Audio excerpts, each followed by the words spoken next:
Alright, today we're going to talk about how to install a compressor saver on one of those units that has big ass boards, right? So we have 3 wires. We have our multicolor one, the zebra one, your black one, your red one, and you'll see here in a minute, this guy is a really cool tool to have, and I'll show you what. Come on with me. So, first things first, we don't want to kill the power, meaning that if you have your little LED there, you have a hot board, we don't want to do that. You're going to turn your breaker off. Bloop, breaker's off.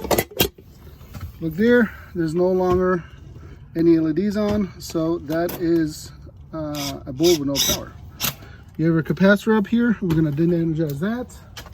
We're going to do that, we're going to take a screwdriver which is insulated, and we're just going to touch across the terminals. This basically de-energizes it, so now we can touch it, nothing bad happens. That should do it. So first things first, as we said, we have three wires, right? We're going to deal with a black wire first. When you go down here, all the way to the bottom left of the board, right there, where it says star relay, that's where the black wire is going to go. The stripe wire is going to go up here on the Herm side of the capacitor, where we always put it anyway. And then the red wire, that's when things get interesting. The red wire will go on the common side of the capacitor, which is right here. In this case, you do have a blank spade. If you did not have a blank spade, that's when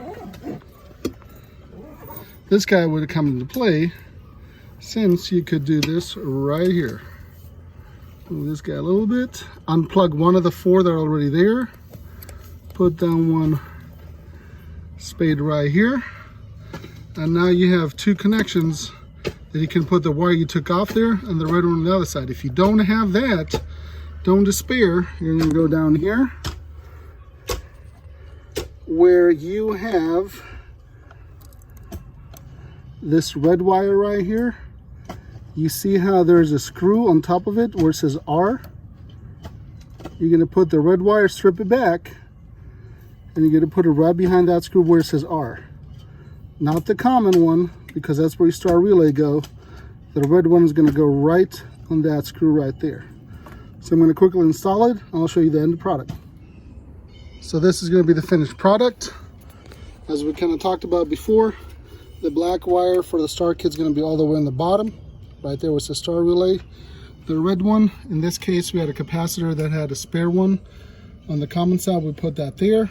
Again, if I did not have a spare one, I'd be using this little spade connector right there, or I would have put it down here where it says R. I would have unscrewed that screw, and I would have cut the wire and put it right onto that screw right there. And then obviously the zebra one is going to the Herm side. A few more things about the star kit itself.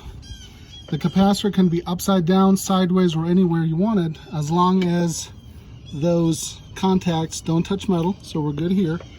On the star relay, you want to make sure that the screw, which is right here, is always pointed to the top. You don't want the screw on the sides or on the bottom, just because that can make that star relay stick, and we don't want to do that. The star relay is nice and tight, it's not going anywhere.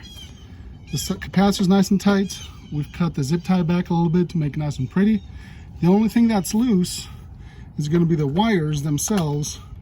You don't want to have a lot of tension on them, just because there's moving parts and we don't want to have them snug anywhere. All of my contacts are nice and tight, so right there, both of them, and on the bottom.